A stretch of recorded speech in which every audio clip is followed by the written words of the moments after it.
Elle est décédée le mois dernier. L'épouse du doyen Zachary Miboto, feu Marie-Joséphine Miboto, née Bakoussou, c'est son nom. Elle a reçu un office religieux hier à la cathédrale Notre-Dame de l'Assomption. Les temps forts retracés dans ce film signé Blandine Laure Nyambo Indassi, Arnaud Mengue chez Limanea. L'église était pleine à craquer. Du monde venu prier pour le repos de l'âme de Marie-Joséphine Miboto, née Bakoussou, qui est morte le 17 novembre dernier à l'âge de 83 ans. Elle était une grande dame, une personne de très grande qualité qui faisait honneur et fierté à son épouse Zachary Miboto et à toute sa famille. Ses enfants et petits-enfants s'en souviennent. Tu nous as donné énormément de toi. Tu nous as protégés. Tu nous as éduqués avec amour, fermeté et parfois sévérité. La richesse de tes mots, ainsi que la sagesse de tes conseils, resteront gravés à jamais dans nos cœurs.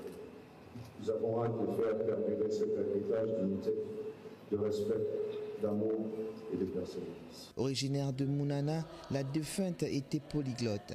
Maman pouvait passer du bien-être aux épis, du fort au Kota, du Poulou au Massango, et parlait toutes les langues et écrits du Otogo. Marie-Joséphine Miboto a accompagné et aimé son mari pendant 65 ans, dont 63 ans de mariage. Aujourd'hui, ce grand homme politique gabonais est dévasté par le chagrin. Ne dit-on pas que derrière un grand homme se cache une grande dame? Marie-Joséphine a su tenir 63 ans de vie commune.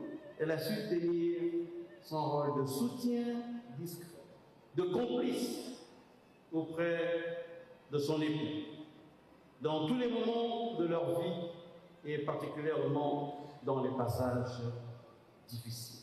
Elle vivait discrètement et n'avait comme seul souci que de faire le bien autour d'elle.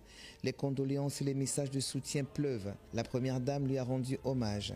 La douleur est immense dans le cœur de Zita Oligingema. Figure maternelle et pilier indéfectible de sa famille, Marie-Joséphine Miboto a également reçu la reconnaissance de la République, le CTRI, le vice-président de la transition, mais également de toute la classe politico-administrative gabonaise ainsi que du gouvernement. Tous expriment à Zachary Miboto leur chagrin et leur solidarité, mais aussi au ministre de la Justice Paul Mahingunju, qui est le gendre du couple. La compassion et le soutien affluent de toutes parts, témoignant de l'affection et du respect porté à cette femme dévouée et aimante.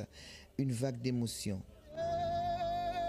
Meurtrie par le chagrin, cette famille compte sur Dieu pour les conforter et leur donner la force de continuer sans elle.